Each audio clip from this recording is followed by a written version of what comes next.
Hello everyone, so welcome back to this channel. और आज करने वाले हैं लैंडमार्क केसेस ऑन कॉन्स्टिट्यूशन का पार्ट 2। कल हमने लैंडमार्क केसेस ऑन कॉन्स्टिट्यूशन का पार्ट 1 करा था और उसमें बहुत सारे इंपॉर्टेंट जो टॉप केसेस हैं, इंपॉर्टेंट केसेस हैं जो कि क्वेश्चंस में पूछे भी जा चुके हैं पहले एग्जाम्स में। तो उसको हमने कल देखा था और हमने कहा था कि कुछ केसेस बच गए हैं तो उसको आज हम देखेंगे। ठीक है, तो चलो, अगर कल के वीडियो से रिलेटेड कोई भी डाउट होगा तो ज़रूर उसको कमेंट में ज़रूर उसको आप पूछ सकते हो कमेंट के थ्रू। और आज की वीडियो से भी अगर कोई डाउट रहेगा तो उसको आप कमेंट के थ्रू आप पूछ सकते हो।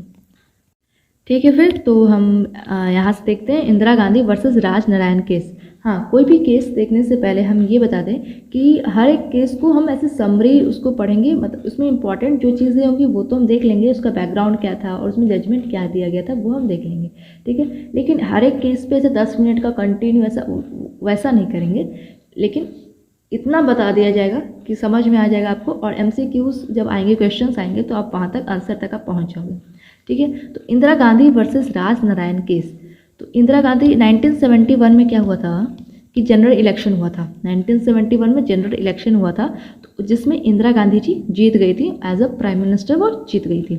और उनके अपोजिशन में कौन थे? राज नारायण उनके अपोजिशन में थे। तो राज नारायण क्या कहते हैं कि इंदिरा गांधी के ऊपर एलिगेशन लगाते हैं कि इन्होंने माल प्रैक्टिस करके इलेक्शन को जीता है, मतलब इन्होंने गलत तरीके से इलेक्शन को जीता है। ठीक है, इंदिरा गांधी के ऊपर राज नारायण जी ऐसा एलिगेशन लगाते हैं। तो जब ये जाती है, जब ये केस जब हाईकोर्ट जाता है इलाहाबाद हाईकोर्ट में, तो इलाहाबाद हाईकोर्ट 1975 में क्या करता है? इलाहाबाद हाईकोर्ट 1975 में क्या कहता है कि इंदिरा गांधी को गिल्टी प्रूफ करता है, गिल्टी ठहराता है और जो उनका इलेक्शन है उसको रद्द कर देता है। इंदिरा गांधी के इलेक्शन को उनके जो पोजीशन से उनको हटा देता है और कहता है कि आप 6 साल तक आप कोई इलेक्शन नहीं लड़ सकती हैं। ठीक है, आप 6 साल तक आपको इलेक्शन नहीं लड़ सकती है और आपको आपके इलेक्शन को रद्द किया जाता है, आपके पोस्ट से हटाया जाता है। ठीक है, अब जाती है इंदिरा गांधी सुप्रीम कोर्ट। इंदिरा गांधी आती है सुप्रीम कोर्ट, 1975 में ही सुप्रीम कोर्ट जाती हैं। तो सुप्रीम कोर्ट क्या करता है कि स्टे ऑर्डर पास करता है, मतलब कि जो इलाहाबाद हाईकोर्ट ने जो जजमेंट दी थी उस पर उसको ही मान रहा होता है और एक स्टे ऑर्डर पास करता है, मतलब अभी हम जजमेंट नहीं देंगे, एक टेम्पररी बेसिस पे एक स्टे ऑर्डर पास करता है। ठीक है, तो ट्रायल अब चल रहा है, मतलब स्टे ऑर्डर पास कर दिया, इसका मतलब अभी ट्रायल बहुत देर तक चलेगा। तो इसमें ना बहुत लंबा टाइम तक ये ट्रायल चला था। तो इसी बीच में जो इंदिरा गांधी की जो गवर्नमेंट होती है वो इमरजेंसी डिक्लेयर कर देती है। सबको पता है 1975 में इमरजेंसी लगा था, तो इमरजेंसी डिक्लेयर कर देती है। और सुप्रीम कोर्ट क्या कहता है तब तक कि ठीक है तब तक हाँ, वो देखो इमरजेंसी डिक्लेयर कर देती है इंदिरा गांधी का हाईकोर्ट। और सुप्रीम कोर्ट उसमें क्या कहती है कि 1975 में वो जो स्टे ऑर्डर पास करते हैं तो वो कहते हैं सुप्रीम कोर्ट कि ठीक है अभी तो हम कोई जजमेंट नहीं पास कर रहे हैं, तो तब तक इंदिरा गांधी को कहते हैं कि तब तक आप पार्लियामेंट अटेंड कर सकते हो, पार्लियामेंट्री के जो प्रोसीडिंग्स हैं आप उसमें अटेंड कर सकते हो, लेकिन आपके पास वोटिंग राइट नहीं होगा। ठीक है, ये हो गया। और फिर इंदिरा गांधी इमरजेंसी भी डिक्लेयर करती है और एक चीज़ और करती हैं उनके गवर्नमेंट, इंदिरा गांधी की गवर्नमेंट एक अमेंडमेंट करते हैं, 39th कॉन्स्टिट्यूशनल अमेंडमेंट। ठीक है, 39th कॉन्स्टिट्यूशनल अमेंडमेंट करते हैं इंदिरा गांधी के गवर्नमेंट। और अंडर ये कौन सा आर्टिकल के अंडर है? Article under 329A, article 329A के अंडर ये कॉन्स्टिट्यूशनल अमेंडमेंट किया था, 39th कॉन्स्टिट्यूशनल अमेंडमेंट। और इस अमेंडमेंट में क्या लिखा होता है कि election of prime minister and speaker, इसमें क्या लिखा होता है कि इलेक्शन ऑफ प्राइम मिनिस्टर और जो स्पीकर का इलेक्शन होगा वो कोई भी कोर्ट में चैलेंज्ड नहीं किया जाएगा, could not be challenged in any Indian court. इस कॉन्स्टिट्यूशन में क्या लिखा होता है? 39th अमेंडमेंट एक्ट के थ्रू आया था 329A आर्टिकल, तो उसमें लिखा हुआ था कि प्राइम मिनिस्टर और स्पीकर का जो इलेक्शन है वो कोई भी कोर्ट में चैलेंज नहीं किया जा सकता है। ठीक है, अब इससे क्या हुआ, इस एक्ट के थ्रू अब क्या होगा अब इस एक्ट के थ्रू अब क्या होगा कि सुप्रीम कोर्ट को अब इस एक्ट के थ्रू सुप्रीम कोर्ट अब कोई जजमेंट नहीं दे सकता है, क्योंकि उसने कह दिया कि अब कोई इसका जो इलेक्शन है वो कोर्ट में चैलेंज नहीं किया जाएगा। तो सुप्रीम कोर्ट को इस चीज़ से अब प्रिवेंट करवा दिया गया। अब वो कोई भी जुरिडिक्शन नहीं दे सकते। जो भी ये केस चल रहा था इंदिरा गांधी के ऊपर, तो उसको ये प्रिवेंट करता है। ये जो एक्ट होता है सुप्रीम कोर्ट को प्रिवेंट कर देता है from having jurisdiction on the on going case. जो केस चल रहा था उस पर वो जुरिडिक्शन नहीं दे पाते हैं, ठीक है। और लेकिन सुप्रीम कोर्ट एक चीज़ और कहता है इसमें कि सुप्रीम कोर्ट ये ऑब्जर्व करता है कि ये जो एक्ट आया है 39th कॉन्स्टिट्यूशनल अमेंडमेंट एक्ट, ये जो आया है कि इलेक्शन जो प्राइम मिनिस्टर और स्पीकर का जो इलेक्शन है वो चैलेंज नहीं किया जाएगा। ये उसको एक तरीके से बोलते हैं कि इसको हम नन एंड वॉइड डिक्लेयर करते हैं। वो सुप्रीम कोर्ट इस आर्टिकल को, इस अमेंडमेंट को नन एंड वॉइड डिक्लेयर कर देते हैं। क्यों? क्योंकि ये जो एक्ट के थ्रू जो आया, ये जो आर्टिकल में आया कि इलेक्शन नहीं चैलेंज किया जाएगा, ये एक तरीके से कोर्ट का जो जुडिशियल रिव्यू का जो पावर है वो छीन रहा है। मतलब कि अब वो तो अपने मर्जी से कुछ भी कर देंगे, तो इससे कोर्ट का जो पावर है वो छीना जा रहा है। जुडिशियल रिव्यू का जो पावर है कोर्ट का वो छीना जा रहा है ना। तो इस वजह से कोर्ट जो होती है इस आर्टिकल 329A को नन एंड वॉइड डिक्लेयर कर देती है। मतलब ये 39th कॉन्स्टिट्यूशन अमेंडमेंट के थ्रू जो आर्टिकल आया था 329A, इसको हटा देती है। क्योंकि इससे क्या होगा, इससे अगर नहीं हटाते तो क्या होता, अरे यार, तो क्यों? क्योंकि सुप्रीम कोर्ट फिर क्या कहती है इसमें कि अब जो इलेक्शन जो होंगे वो right to free and fair election होगा। अब फ्री और फेयर इलेक्शन होने का राइट सबके पास है, और इसको हम एक बेसिक स्ट्रक्चर ऑफ कॉन्स्टिट्यूशन में डालते हैं। Right to free and fair election जो है वो उसको एक इंटीग्रल पार्ट बनाता है सुप्रीम कोर्ट, और इसको बेसिक स्ट्रक्चर में डालता है, ठीक है। Basic structure of the constitution में इसको डालता है, ठीक है। आर्टिकल 329A को हटा के उसको रद्द करके कहते हैं कि ये जो फ्री एंड फेयर इलेक्शन का राइट होगा सबके पास, और इसको एक बेसिक स्ट्रक्चर के रूप में इसको एक देखा जाएगा। यहाँ तक हो गई। और फिर सुप्रीम कोर्ट जो होता है, अब इस केस पे क्या हुआ, इंदिरा गांधी जी के केस पे क्या हुआ, इंदिरा गांधी जी का जो केस था उसको हाई कोर्ट का जो डिसीजन था उसको ओवरटर्न कर देते हैं, और कहते हैं कि आपका जो इलेक्शन था वो अब हेल्ड रहेगा, मतलब अब ठीक रहेगा, उसको आप कंटिन्यू कीजिए। और उनको वापस से उनको प्राइम मिनिस्टर का पद उनको मिल जाता है। क्यों? क्योंकि उनके खिलाफ कोई एविडेंस वगैरह सुप्रीम कोर्ट को नहीं मिलता है, तो हाई कोर्ट के डिसीजन को वो खारिज करते हैं, इलाहाबाद हाई कोर्ट के डिसीजन को, और वापस से प्राइम मिनिस्टर उनको बना देते हैं इंदिरा गांधी को, ठीक है। तो यही स्टोरी थी पूरी इंदिरा गांधी वर्सेस राजनारायण केस में, जिसमें यही कहा जाता है कि बेसिक स्ट्रक्चर जो होगी मतलब इसको बेसिक स्ट्रक्चर में डाला गया, इलेक्शन को basic structure, right free and fair election को बेसिक स्ट्रक्चर बनाया गया, और डॉक्ट्रिन ऑफ डेमोक्रेसी की बात हुई इसमें, ठीक है। चलो सब कहोगे क्या क्या हो रहा है आज। चलो नीचे देखते हैं। रे बेरुबरी केस, इसको हमने पहले भी इसको हमने किया है, याद है, अमेंडमेंट हमने किया था constitution amendment, 9th constitution amendment में हमने ये पढ़ा था। तो चलो इसमें पहले इसको पढ़ते हैं। Transfer of area of Berubari to Pakistan. जब हमारा देश आज़ाद हुआ था 1947 में, तो उस वक्त सर रेडक्लिफ को बुलाया गया था किस चीज़ के लिए, कि आप एक बाउंड्री लाइन बना दो इंडिया और पाकिस्तान के बीच। तो मेजॉरिटी के बेसिस पे तो बाउंड्री लाइन बना दी गई, हिंदू और मुस्लिम की मेजॉरिटी के बेसिस पे। तो क्या हुआ, और जब बाउंड्री बन गई तो एक रीजन था बेरुबरी। बेरुबरी एक जगह था वेस्ट बंगाल में, वो हमारे अंडर आ गया, वो इंडिया के अंडर आया वो जगह, ठीक है। तो रे बेरुबरी केस पहले है कब का, 1960 का, ये बात है 1960 का, ठीक है। तो वो बेरुबरी जो जगह था वो हमारे अंडर आ गया। तो पाकिस्तान जो था वो उस एरिया को बाद में क्लेम कहने लगा कि ये हमारे अंडर होना चाहिए, ये एरिया हमारा है, वो हमारे अंडर होना चाहिए, ठीक है।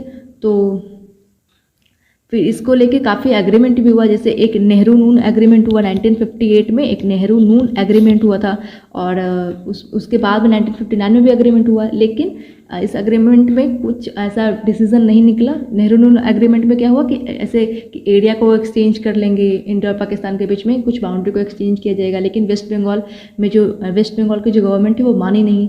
वो उसको मतलब मना कर दी कि हम एक्सचेंज नहीं करेंगे, और ये जो बेरी जगह है वो वेस्ट बंगाल में ही है, ठीक है। तो फिर यही केस जो होता है फिर जाती है सुप्रीम कोर्ट, क्योंकि अब स्टेट मान नहीं रही है और एग्रीमेंट में लिख दिया गया कि ठीक है आप एक्सचेंज कर लो, स्टेट मान नहीं रही है, स्टेट गवर्नमेंट, तो ये केस जाता है सुप्रीम कोर्ट।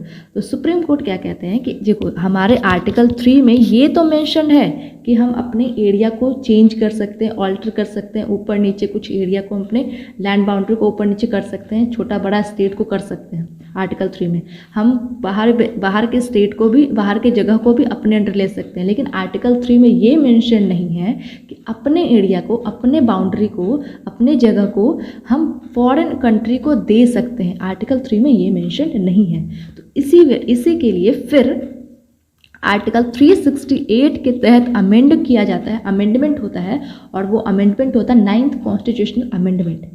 आर्टिकल सारे जो चीज़ें जो अमेंड की जाती है वो कौन से आर्टिकल के थ्रू अमेंड की जाती है? 368 के थ्रू, है ना।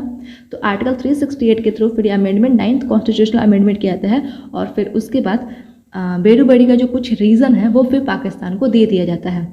तो इसमें यही है कि बेरूबेरी केस में क्या है कि बेरूबेरी कुछ जो रीज़न है वो पाकिस्तान को ट्रांसफ़र किया गया है इस केस के थ्रू, ठीक है। The transfer of area of Berubari to Pakistan, समझ में आ गया।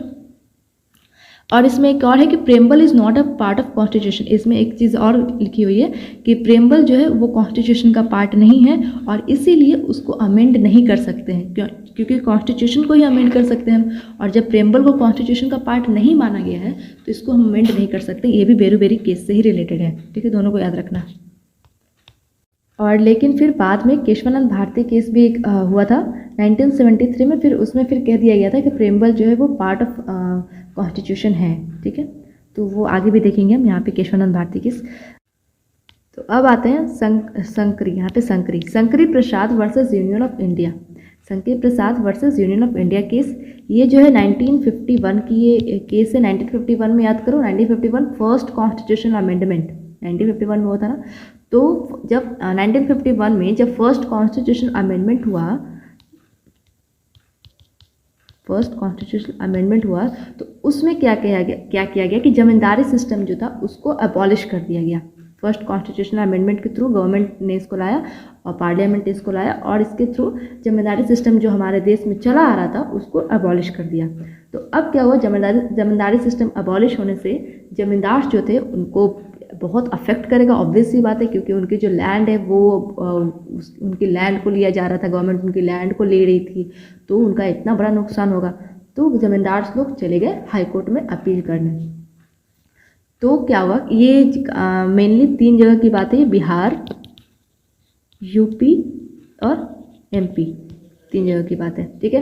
तो फिर जमींदार लोग क्या किए, हाई कोर्ट गए और हाई कोर्ट का जाके अपील किया उन्होंने, और कौन सा रीज़न क्या दिया, रीज़न ये दिया कि जो हमारा फंडामेंटल राइट है, फंडामेंटल राइट टू प्रॉपर्टी, उसको वॉयलेट किया जा रहा है ये, और ये जो अमेंडमेंट था उसको ही चैलेंज करते हैं वो जाके कोर्ट में कि ये जो अमेंडमेंट है फर्स्ट कॉन्स्टिट्यूशन अमेंडमेंट, ये एक तरीके से गलत है क्योंकि ये हमारे फंडामेंटल राइट को वॉयलेट कर रहा है, ठीक है। ये हो गई। तो फिर कोई हाई कोर्ट जो था वो तो इसको सही माना कि ठीक है ये जो एक्ट है वो सही है, और कोई हाई कोर्ट जो था वो इसको गलत माना कि नहीं, हाँ वो कोई हाई कोर्ट जमींदार के फेवर में गए और कोई हाई कोर्ट एक्ट के फेवर में गए। कोई ने कहा कि एक्ट बिल्कुल सही है, कोई ने कहा कि जमींदार का फंडामेंटल राइट वॉयलेट हो रहा है तो इसे हटाना चाहिए। तो अब ये कुछ तो हो नहीं रहा था सही, किसी को पता ही नहीं चल रहा था किसको सही माने किसको गलत माने। तो अब ये केस गई सुप्रीम कोर्ट। जब सुप्रीम कोर्ट गई केस ये, तो सुप्रीम कोर्ट ने क्या कहा कि ये जो अमेंडमेंट है ये बिल्कुल सही है, इसको उन्होंने सही ठहराया और आर्टिकल 31A और 31B को इंसर्ट किया और इस अमेंडमेंट को बिल्कुल सही कहा, बिल्कुल सही ठहराया कि ये अमेंडमेंट बिल्कुल सही है। और फिर उन्होंने ये भी कहा, सुप्रीम कोर्ट ने ये भी जजमेंट दी कि आर्टिकल 13 के अंडर ये चीज़ नहीं आएगी। मतलब आर्टिकल 13 में क्या लिखा हुआ है कि कोई भी लॉ जो कि फंडामेंटल राइट के अगेंस्ट जाता है उसको नल एंड वॉइड डिक्लेयर किया जाएगा। तो आर्टिकल 13 में जो लॉ वर्ड है, लॉ, तो उसके अंडर ये अमेंडमेंट नहीं आएगा। ठीक है, उसके अंडर ये अमेंडमेंट नहीं आएगा। जो भी कॉन्स्टिट्यूशन अमेंडमेंट्स होंगे वो आर्टिकल 13 के अंडर नहीं आएगा। ठीक है, आर्टिकल 13 के अंडर नहीं आएगा कॉन्स्टिट्यूशन अमेंडमेंट्स। ओके, और इसको फिर शेड्यूल 9 में डाला गया। लैंड रिफॉर्म्स को, इस लैंड रिफॉर्म्स को शेड्यूल 9 में डाला गया और कहा गया कि शेड्यूल 9 से रिलेटेड कुछ अमेंडमेंट किए जाएंगे तो वो आर्टिकल 13 के अंडर नहीं आएगा। आर्टिकल 13 का बेसिकली क्लॉज 2 के अंडर वो नहीं आएगा, और कोई भी कॉन्स्टिट्यूशन अमेंडमेंट जो होगा वो आर्टिकल 13 के क्लॉज 2 के अंडर इंक्लूड नहीं होगा। मतलब पार्लियामेंट इसको चेंज कर सकती है। और ये चीज़ बोलकर उन्होंने क्या साबित किया कि फंडामेंटल राइट को चेंज किया जा सकता है। ठीक है, क्योंकि ये fundamental right to property fundamental right था, उसको सुप्रीम कोर्ट ने कहा कि ये सही है, जो अमेंडमेंट आया है वो बिल्कुल सही है, एबॉलिश करना चाहिए ये। तो इससे क्या पता चला कि fundamental right can be changed, fundamental right को कैन बी चेंज किया जा सकता है, और उसको आर्टिकल 13 के अंडर उसको नहीं देखा जाएगा। ठीक है, कॉन्स्टिट्यूशन अमेंडमेंट्स को आर्टिकल 13 के अंडर जो लॉ वर्ड है उसके अंडर वो चीज़ नहीं आएगी। ठीक है, और इससे शेड्यूल 9 भी इसी से रिलेटेड है। शेड्यूल 9 जो हुआ था वो भी इसी अमेंडमेंट के थ्रू आया ना, तो उसको भी याद रखना कि शेड्यूल 9 जो आया वो कौन से अमेंडमेंट के थ्रू आया, उसमें लैंड रिफॉर्म से कौन से अमेंडमेंट के थ्रू आया, first amendment 1951। Shankari Prasad versus Union of India, ये जो केस है वो कौन से अमेंडमेंट से रिलेटेड है, तो फर्स्ट कॉन्स्टिट्यूशनल अमेंडमेंट 1951। ठीक है, Golaknath versus state of Punjab, Golaknath versus state of Punjab, इसमें क्या कहा गया कि fundamental right can't be changed, fundamental right को चेंज नहीं कर सकते हैं। कुछ भी चेंज करते हैं तो हम कौन से आर्टिकल के थ्रू करते हैं, आर्टिकल 368 के थ्रू। तो इसमें क्या कहा गया कि फंडामेंटल राइट को चेंज नहीं कर सकते हैं। लोग, एक हमारे पास आर्टिकल 13 है और एक हमारे पास आर्टिकल 368 है। आर्टिकल 13 में क्या लिखा हुआ है कि कुछ भी चेंज होगा लॉ में, कुछ भी चेंज किया जाएगा तो अगर वो चेंज फंडामेंटल राइट के अगेंस्ट जाता है, फंडामेंटल राइट को वायलेट करता है, तो उसको नल एंड वॉइड किया जाएगा, वो चेंज नहीं होगा, उसको नल एंड वॉइड डिक्लेयर कर दिया जाएगा। ये आर्टिकल 13 में लिखा हुआ है। और आर्टिकल 368 में क्या लिखा हुआ है कि कॉन्स्टिट्यूशन के किसी भी भाग को चेंज किया जा सकता है, अमेंडमेंट किया जा सकता है, पार्लियामेंट के पास पावर है कि वो कुछ भी अमेंड कर सकती है। तो इस केस में, Golaknath versus state of Punjab case में ये पूछा गया कि सुप्रीम कोर्ट किसको ज़्यादा पावर देगी, किसको ऊपर रखेगी, आर्टिकल 13 को ऊपर रखेगी कि 368 को। अगर 368 को ऊपर रखेगी तो फंडामेंटल राइट को भी चेंज कर सकते हैं भाई, क्योंकि लिखा हुआ है कि पार्लियामेंट हर चीज़ चेंज कर सकती है, हर चीज़ को अमेंड कर सकती है। और अगर 13 को ऊपर रखेंगे तो फंडामेंटल राइट को ऊपर करना पड़ेगा। ठीक है, कि हर चीज़ तो चेंज कर सकती है लेकिन फंडामेंटल राइट को हाथ नहीं लगा सकती है। तो इसमें किसको ऊपर रखा गया था, शंकर प्रसाद में आर्टिकल 368 को ऊपर रखा गया था, तभी तो फंडामेंटल राइट को कैन बी चेंज कर दिया गया। लेकिन इसमें फिर सुप्रीम कोर्ट ने अपने ही जजमेंट फिर से उन्होंने दोहराया, फिर कहा कि नहीं, फंडामेंटल राइट को चेंज नहीं कर सकते हैं और आर्टिकल 13 को हम ऊपर रखते हैं। ये जो केस है वो रिलेटेड है 1967 में, ये केस हुई थी 1967 में। और इसमें क्या कहा गया कि फंडामेंटल राइट के साथ कोई छेड़खानी नहीं कर सकता है, और फंडामेंटल राइट जो होगी वो बियॉन्ड द अमेंडिंग पावर होगी, फंडामेंटल राइट को कोई अमेंड नहीं कर सकता है। तो इसको ध्यान रखना कि शंकरी प्रसाद में क्या कहा गया, fundamental right can be changed. ठीक है, गोलकनाथ में अपने जजमेंट को पलट दिया और कहा कि fundamental right can't be changed. ठीक है, इसमें आर्टिकल 13 को ऊपर रखा गया और इसमें आर्टिकल 368 को ऊपर रखा गया। अब चलते हैं Kesavananda Bharati versus state of Kerala, ये 1973 की बात है। Kesavananda Bharati versus state of Kerala 1973 की बात है। ठीक है, ये 13 जज का ये बेंच बैठा था इसमें, और इसमें क्या कहा गया कि fundamental right can be changed but without hurting the basic structure. ठीक है, इसमें सुप्रीम कोर्ट ने क्या जजमेंट दी कि फंडामेंटल राइट को ठीक है, ओके, फंडामेंटल राइट को हम चेंज कर सकते हैं, पार्लियामेंट के पास पावर दे दिया कि ठीक है हम तुम्हें फिर से पावर देते हैं कि फंडामेंटल राइट को तुम चेंज कर सकते हो, लेकिन without hurting the basic structure. जो बेसिक स्ट्रक्चर है कॉन्स्टिट्यूशन का उसको तुम अफेक्ट नहीं करो। तुम्हें चाहे कुछ भी चेंज करना है कॉन्स्टिट्यूशन में, चाहे वो फंडामेंटल राइट ही क्यों ना हो, तुम कर सकते हो। पार्लियामेंट के पास पावर दे दिया कि तुम कर सकते हो, लेकिन तुम्हारे बेसिक स्ट्रक्चर को अफेक्ट नहीं होना चाहिए, बेसिक स्ट्रक्चर हर्ट नहीं होना चाहिए। अब पूछोगे कि ये बेसिक स्ट्रक्चर होते क्या हैं, तो कॉन्स्टिट्यूशन में कहीं भी बेसिक स्ट्रक्चर को डिफाइन नहीं किया गया, कोई स्पेसिफिक नहीं है कि ये चीज़ें बेसिक स्ट्रक्चर हैं, ठीक है। लेकिन अभी तक में देखो, जैसे सेकुलरिज्म बेसिक स्ट्रक्चर है, इक्वलिटी बेसिक स्ट्रक्चर है कॉन्स्टिट्यूशन का, फेडरलिज्म, फ्रैटर्निटी, ये सब बेसिक स्ट्रक्चर है। और भी है बेसिक स्ट्रक्चर, ऐसा डिफाइन नहीं है कि ये चीज़ें ही बेसिक स्ट्रक्चर हैं। अगर इन फ्यूचर सुप्रीम कोर्ट को लगा कि इस चीज़ को मैं बेसिक स्ट्रक्चर में डाल देता हूँ तो वो डाल देगा। जैसे अभी हमने क्या पढ़ा था, इंदिरा गांधी वाला में पढ़ा था ना, कि वो जो फेयर इलेक्शन होगा उसको सुप्रीम कोर्ट ने क्या कहा कि इससे हम आज से बेसिक स्ट्रक्चर बनाते हैं। तो वैसे सुप्रीम कोर्ट बना सकती है बेसिक स्ट्रक्चर आगे इन फ्यूचर, और बनाती अभी आ रही है, ठीक है। तो बेसिक स्ट्रक्चर कोई डिफाइंड नहीं है कि ये चीज़ें ही बेसिक स्ट्रक्चर होंगी। समझ में आ गया। तो केशवानंद भारती के इसमें ध्यान रखना कि फंडामेंटल राइट इसमें कहा गया कि चेंज कर सकते हो लेकिन without hurting the basic structure. इसको वेरी इंपॉर्टेंट, केशवानंद भारती के बहुत इंपॉर्टेंट याद रखना। और 1973 की ये बात है। मिनरेवा मिल केस ये 1980 की बात है, और इसमें भी सेम ही जजमेंट हुआ कि fundamental right can be changed without hurting the basic structure. इसमें कुछ समझना नहीं है, सेम ही बात है। लेकिन इसमें एक चीज़ और कही गई कि जो फंडामेंटल राइट और फंडामेंटल और डीपीएसपी की भी लड़ाई बहुत पहले से हो रही थी कि कौन ऊपर नीचे है। तो लास्ट में फिर मिनरेवा मिल केस में कहा गया कि फंडामेंटल राइट और डीपीएसपी दोनों बराबर हैं, और ये एक कॉन्स्टिट्यूशन का एज अ बैलेंस काम करेंगे, बैलेंस्ड बेडरॉक की तरह काम करेंगे। दोनों बैलेंस्ड करके चलेंगे कॉन्स्टिट्यूशन में, दोनों इक्वल है। और फंडामेंटल राइट वर्सेस डीपीएसपी की जो लड़ाई है इसको भी हमने ऑलरेडी करवा रखा है। तो आई थिंक सुप्रीम कोर्ट वाले वीडियो में आई थिंक मिल जाएगा, नहीं तो मैंने ऐसे चैप्टर वाइज डिवाइड कर रखा है, तो आपको वो आसानी से मिल जाएगा। पूरा वीडियो देखने की ज़रूरत नहीं है, चैप्टर्स पे देखोगे तो पता चल जाएगा अच्छा किस वीडियो में है, ठीक है। ख़त्म हो गया बस। ओके, तो फिर हमारा ये सारा जो इम्पोर्टेंट केसेस था वो हमारा ख़त्म हो गया है। और अगर कोई डाउट हो तो नीचे ज़रूर आप कमेंट के थ्रू पूछ सकते हो। और पीडीएफ के लिए टेलीग्राम चैनल पे चले जाना, और हमारे और भी वीडियोस देखने के लिए आप हमारा प्लेलिस्ट आप चेक कर सकते हो, या फिर हमारे चैनल पे जाके आप सारे वीडियोस को देख सकते हो। और 90% आई थिंक मैंने पॉलिटी अभी कंप्लीट करवा चुकी है, कुछ अभी बाकी है, कुछ टॉपिक्स। अब बहुत जल्द पॉलिटी हमारा पूरा ख़त्म होने वाला है। और ठीक है, फिर तब तक के लिए थैंक यू।